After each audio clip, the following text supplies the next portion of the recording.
Hello everyone, my name is Agustin Aleso. I'm a postdoc in the Department of Science of Agriculture. And right now I'm going to show you an application that I developed to help you visualize basic concept of geostatistics. This application is called the simulated spatial structure because as we're going to see, it allows to simulate spatial patterns that are going to be characterized by the parameters of the diagram. The instructions are easy. First, we choose the parameters of the diagram in this part, and then we define the resolution of the grid, and that's it. By clicking on the button called correr or run, after a few seconds, we'll obtain this random field that has as a main trait this variety. Now let's see the components. First, we have to define if the process or the random field has a mean or an average in the region, meaning that in every point of this image, we're going to expect to have an average, or if there's a trend, if there's a systematic pattern that makes the hypothetical average that we're simulating is going to change in the different sectors of the region. In the meantime, let's assume that it's constant. Then we'll come back to this point afterwards. The next step is to define the model. So what's the shape or mathematical function that describes this variogram?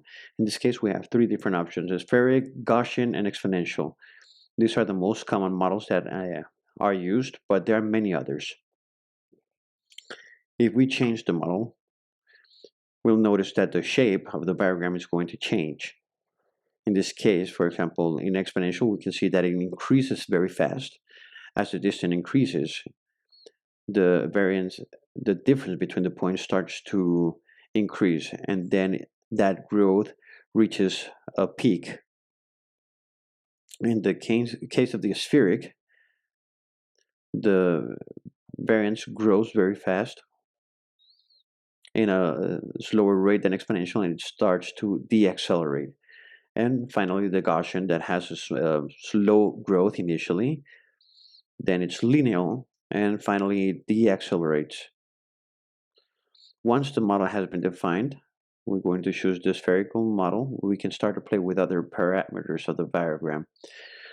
Ideally, there's a top, a ceiling, which is the maximum variability of the process, and the variability that can exist in the different points.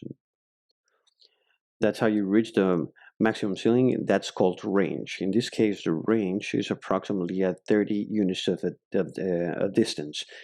After that, range observations can be considered independent because they don't have any common information.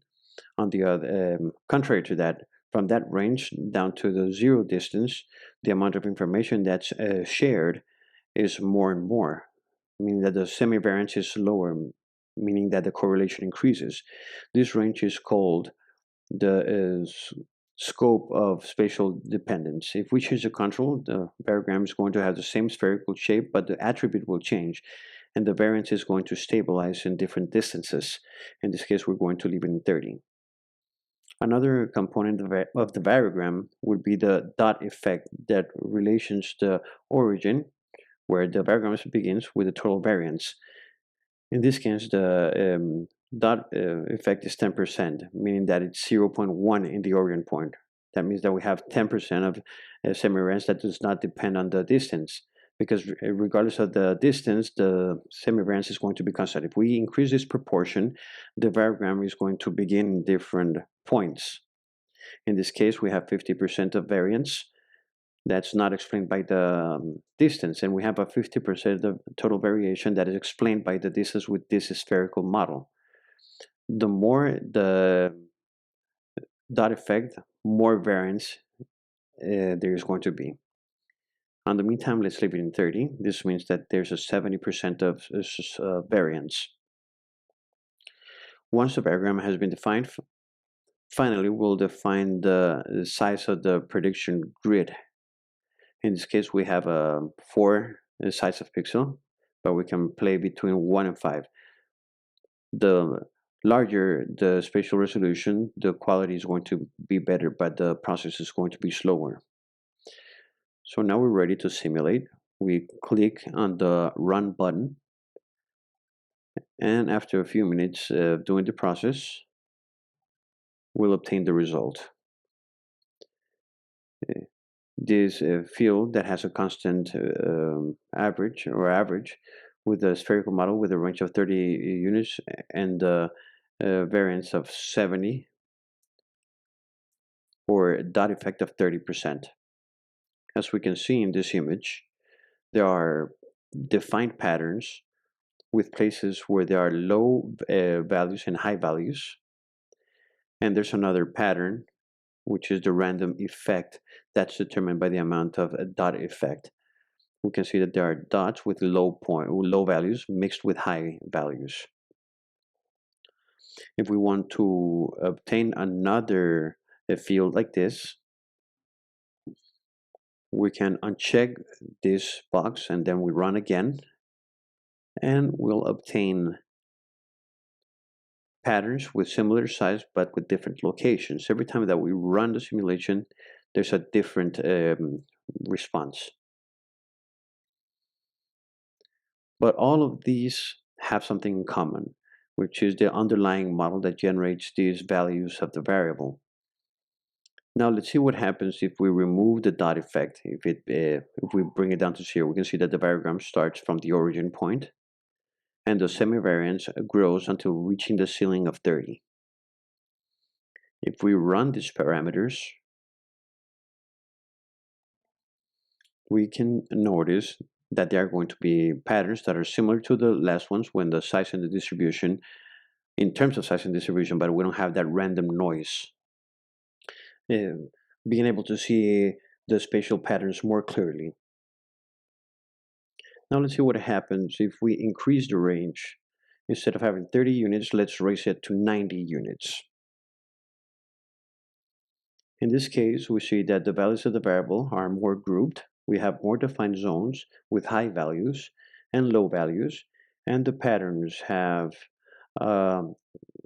higher range. Let's use another model, the exponential model, where the rate of growth is different. Let's run the experiment once again. We can see that the patterns are going to be different. They're going to be softer. There's going to be a gradual change between the low and high values. There's going to be transition zones, but at the same time, we're going to have zones with high and low values distributed throughout the whole study area. Finally, we're going to change the trend model. Now we're going to take the other model, which is lineal. We see that there's no effect on the variogram, since this is based on the fixed part of the model, the systematic part. And if we run the function once again, we'll obtain patterns with similar traits, many transitions between high and low values. But in this case, we're going to see that the high values are grouped in the upper part of the region, while the lower values tend to be in the lower part. This happens because the trend is linear, meaning that as the y-coordinate, the average is going to increase. And finally, let's see if our dot effect goes up to 100%. Let's take it to 100%. We see that we have a flat variogram where the variability does not depend on the distance. If we run the simulation, there's going to be a random variation. It's not structured, but we're going to have the trend effect. If we eliminate the trend effect, our result is going to be a map with random noise, where we're going to have high and low values in any part of the study area. This trait can be seen in two different ways. If we're using classical statistics, one of the suppositions is the absence of correlation between the observations, and this tells us that these suppositions are complied with.